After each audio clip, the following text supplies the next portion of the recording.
absolute difference square of hyperbolic functions. So what do I have here? I have a sine hyperbolic x squared minus a cosine hyperbolic x squared with absolute values.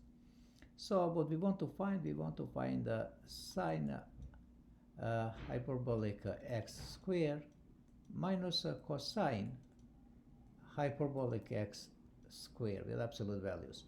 But before I go any further, so just let me remind, if we have a absolute value of n here, okay, is equal with a n if a n is an element of an even integer. If a n is an element of even integer, so n is even. And now what I can write this one here in this form. I can write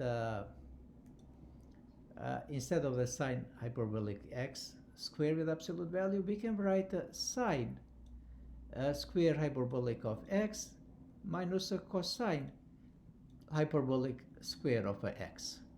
We can write in this form.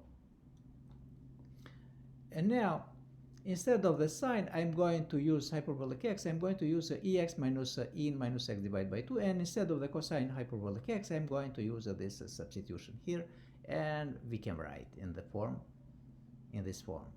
E in x minus e in minus x is divided by 2. Everything is a square.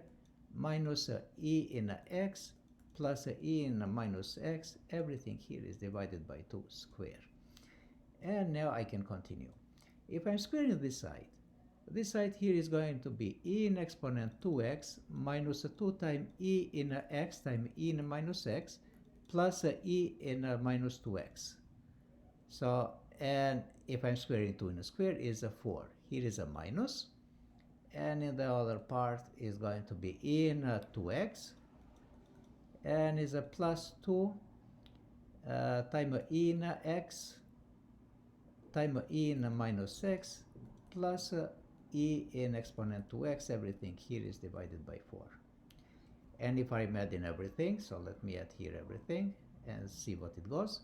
Here is a e in 2x minus, but e in x minus e in x is 1. 1 times minus 2 is a minus 2. And this is a plus e in a minus 2x. And the other part here, everything is going to change the signs here because this minus is going to distribute inside.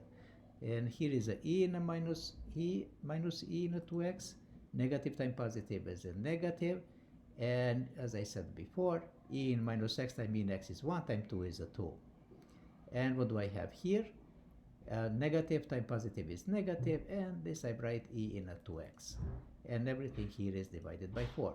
But if we are looking here closely, e in a 2x I can, and minus e in 2x are the same quantity with the opposite sign, so I can cancel. Same thing happened with e in minus 2x plus e in minus 2x, and here this is a minus. So this here is a minus. I forgot to write because this is a minus. And e in minus 2x, it can cancel. What remains? Minus 2, minus 2. And everything here is a minus 2, and minus 2 is a minus 4. So it remains minus 4 divided by 4 is a minus 1.